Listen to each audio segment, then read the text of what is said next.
Nós saudamos a amada igreja com a graça e a paz do nosso Senhor e Salvador Jesus Cristo.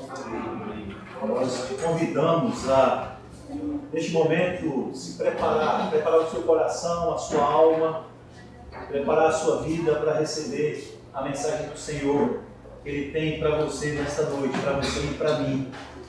E eu te convido para mesmo assentado, a abrir mais uma vez o quarto Evangelho do Novo Testamento, Evangelho de João. Daremos continuidade à exposição do Evangelho de João, que nós estamos tendo desde alguns domingos passados. E vamos estar dando continuidade hoje, a partir do verso 19 do capítulo 5 até o verso 20, verso do Evangelho de João. Mesmo assentados, os irmãos vão acompanhar a leitura do texto básico da mensagem desta noite. Então, lhes falou Jesus: em verdade vos digo, que o Filho nada pode fazer de si mesmo, senão somente aquilo que vir fazer o Pai. Porque tudo que este fizer, o Filho também semelhantemente o faz. Porque o Pai ama o Filho e lhe mostra tudo o que faz. E maiores obras do que estas lhe mostrará, para que vos maravilheis. Falemos ao Senhor. Senhor, nosso Deus e Pai, fala o nosso coração nesta noite. Que a Tua palavra tenha guarida nos corações aqui presentes. Abençoe, ó Deus, todas as vidas que agora ouvem a Tua mensagem. Em nome de Jesus Cristo. Amém. Amém. Meus irmãos, em nossa última mensagem, no domingo passado, nós expomos os versos de 1 ao 18 do 5º capítulo, e eu gostaria que os irmãos tivessem com suas Bíblias abertas. E naquele texto que nós lemos no domingo passado, Jesus vinha da Galileia, a caminho de Jerusalém, quando chegou a um tanque chamado Betesda, próximo à Porta das Ovelhas, ao lado norte da cidade de Jerusalém. Naquele tanque, Jesus Cristo se encontra naquela Porta das Ovelhas. Ele tinha um encontro com um homem que há 38 anos fazia que estava paralítico, preso a uma cama, a uma esteira, na perspectiva de um dia poder ter o privilégio de, numa determinada época, no momento que o anjo viesse àquele tanque de Betesda, que tem como tradução Casa da Misericórdia, ele poder ser levado até aquele tanque, porque a lenda dizia que a primeira pessoa que, quando o anjo agitasse as águas, adentrasse aquele tanque, seria curado dos seus males. Várias pessoas, naquele texto que nós lemos no domingo passado, haviam naquele lugar. Coxos, aleijados, paralíticos, pessoas desanimadas, tristezas, dores, gemidos. Não sei se você já teve a infelicidade de adentrar um corredor de um hospital público, repleto de doentes, dores, gemidos. Que lugar triste. Não era diferente esse lugar onde Jesus Cristo foi. Quando ele vai para aquela festa, provavelmente a festa de Pentecostes, ele vai até a Porta das Ovelhas, até aquele tanque chamado o tanque, a Casa da Misericórdia, o tanque de Betesda, porque ele tinha um encontro com alguém especial. E naquele texto que nós lemos no domingo, Jesus Cristo adentra naquele lugar, naquela porta, passa por entre aquelas pessoas que gemiam, choravam, sentindo dores. Jesus vai ao encontro de um homem que há 38 anos era paralítico e estava disposto a uma maca, a uma esteira, empoeirado, sem perspectiva, no desejo de, quando o anjo da lenda viesse agitar as águas, alguém o levasse para que ele fosse curado. Um homem desanimado, desiludido, cheio de problemas. Jesus foi ao encontro dele, e nós pregamos sobre esse texto no domingo passado. Jesus cura aquele homem. Jesus Cristo fala para aquele homem: pegue a tua cama e anda, e aquele homem é curado, não somente do físico, mas da sua alma. O texto também nos mostra o embate de Jesus Cristo com os judeus ortodoxos, com os fariseus. E o sinédrio começa a perseguir Jesus Cristo, porque vê em Jesus Cristo uma ameaça. E como nós lemos no verso 18, vejam lá comigo, o evangelista escreve: por isso, pois, os judeus ainda mais procuravam matá-lo, porque não somente violava o sábado, mas também dizia que Deus era seu próprio Pai, fazendo-se igual a Deus.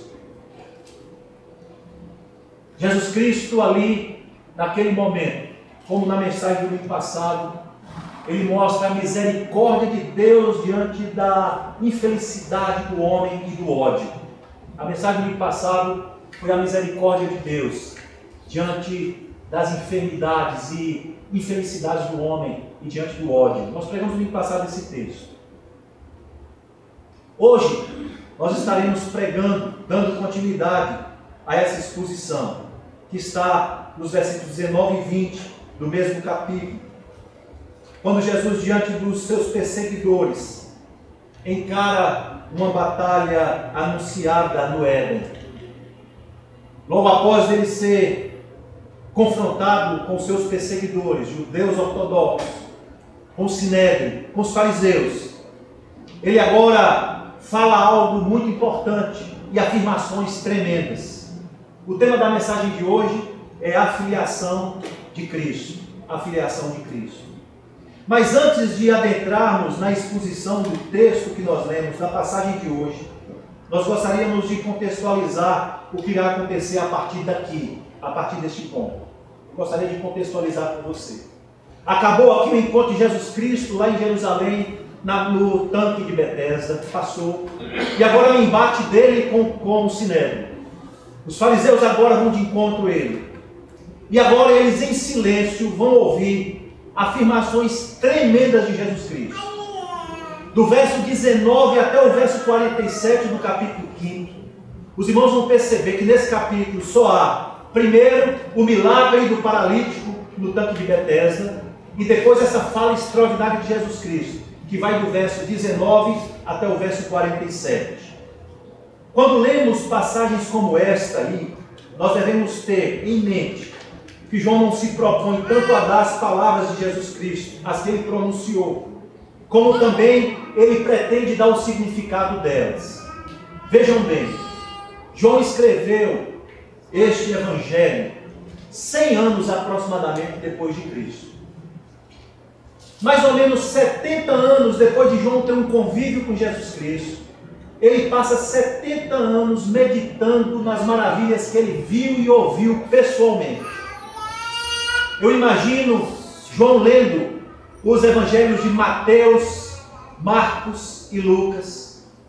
E eu imagino João nos umbrais, nos beirais, nos terraços das casas onde ele jazia muitas vezes, onde ele descansava, deitado talvez numa rede, lembrando das maravilhas que tinham acontecido durante aqueles 3 anos, que ele ouviu e viu. João passou aproximadamente 70 anos com a história de Cristo na sua mente, relembrando tudo o que havia acontecido, os milagres, as palavras de Cristo. Percebam que João, quando ele escreveu o seu evangelho, ele não somente está preocupado em descrever o que ele ouviu de Cristo, mas também ele acrescenta alguns significados.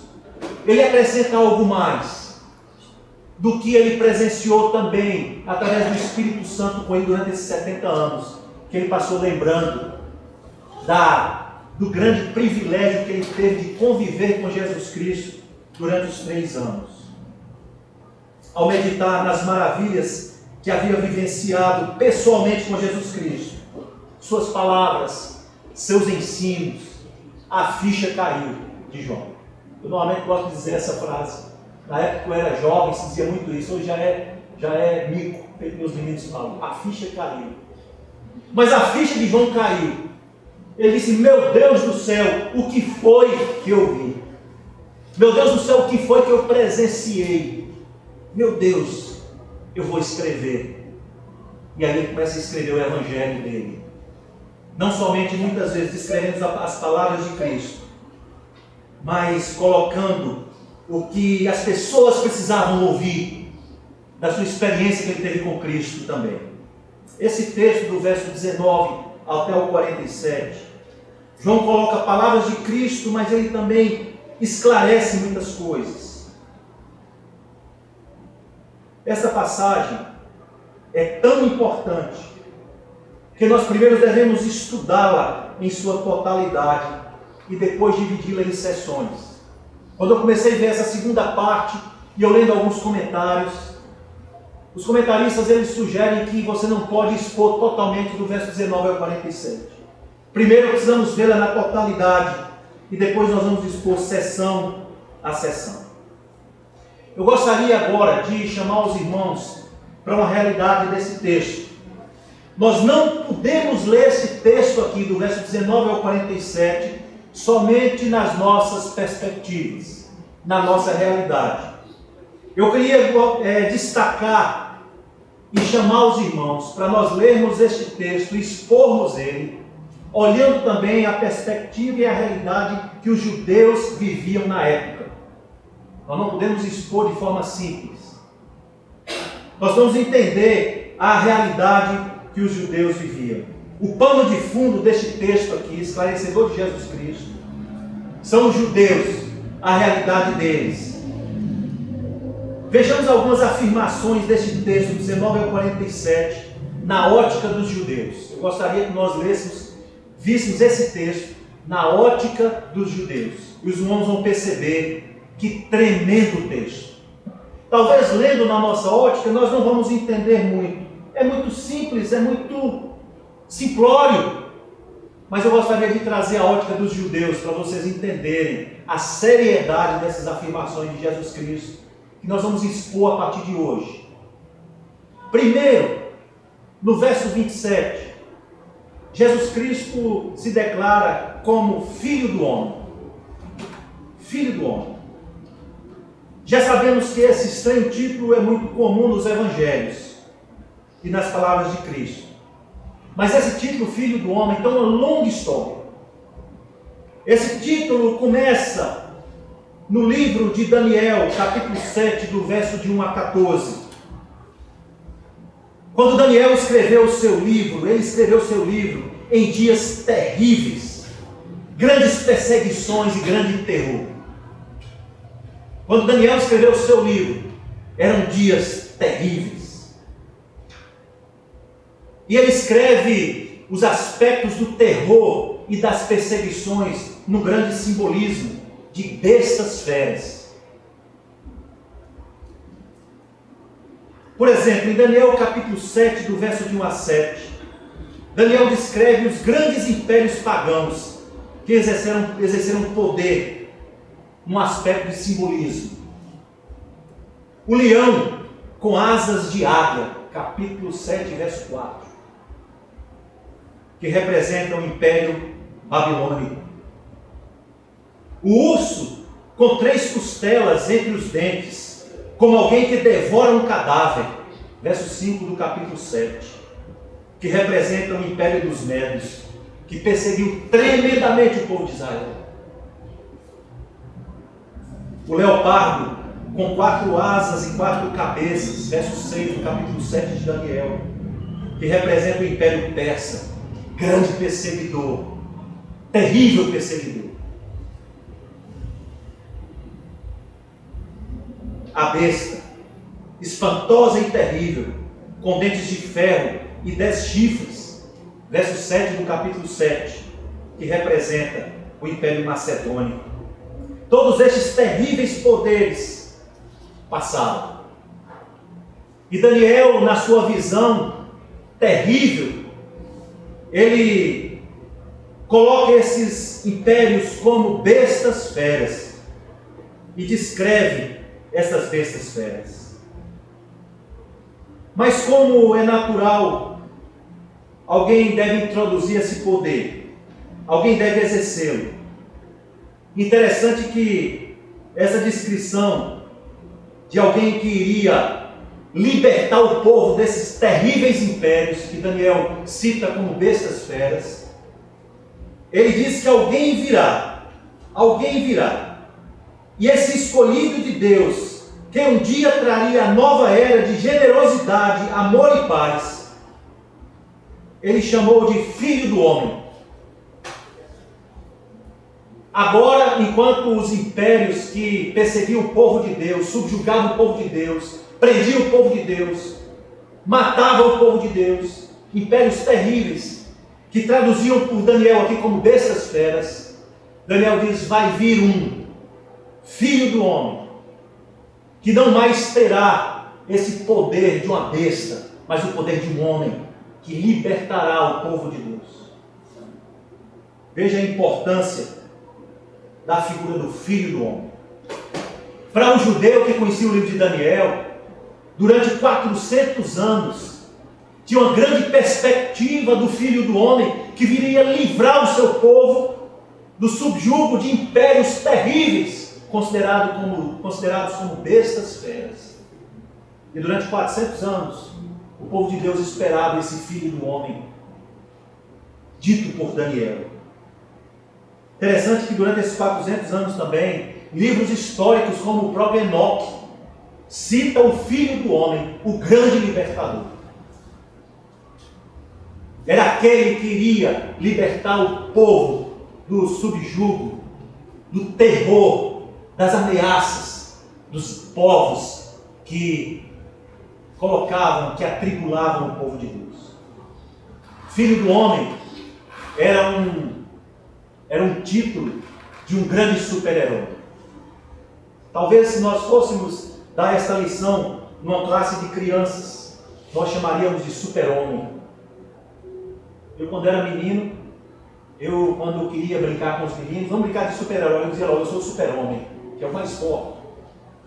Certa vez eu até me dei mal, pulei de uma goiabeira e quase me acabei, pensando que eu poderia voar como super-homem. Mas os judeus esperavam esse super-homem, o Filho do Homem.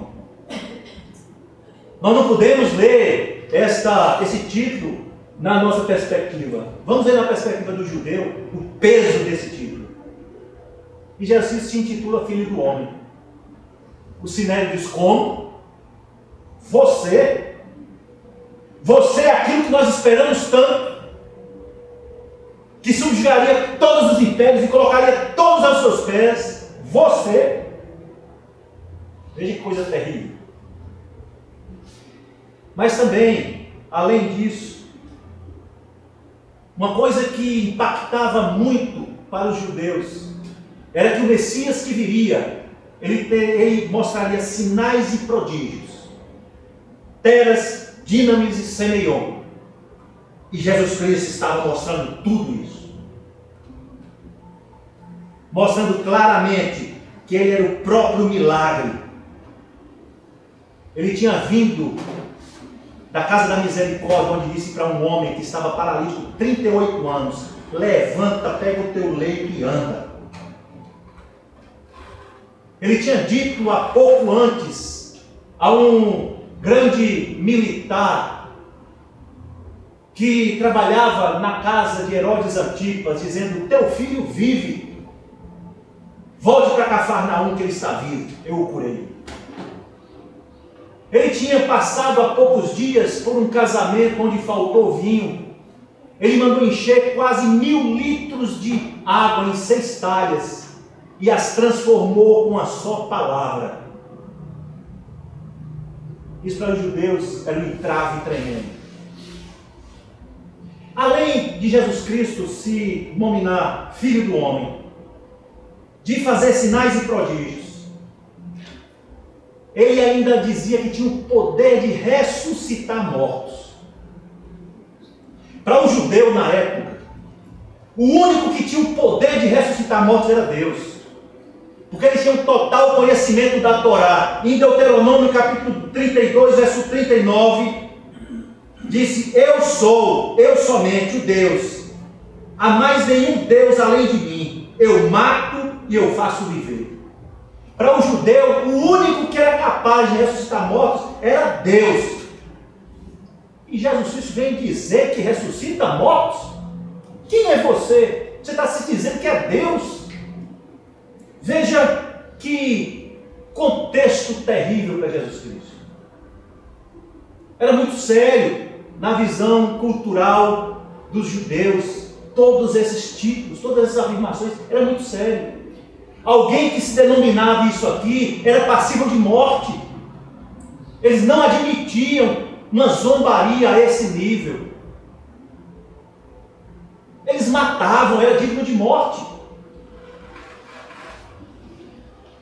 Quando nós compreendemos as afirmações de Jesus Cristo nesse texto, no contexto histórico e cultural dos judeus, nós vemos uma coragem extraordinária de Jesus Cristo.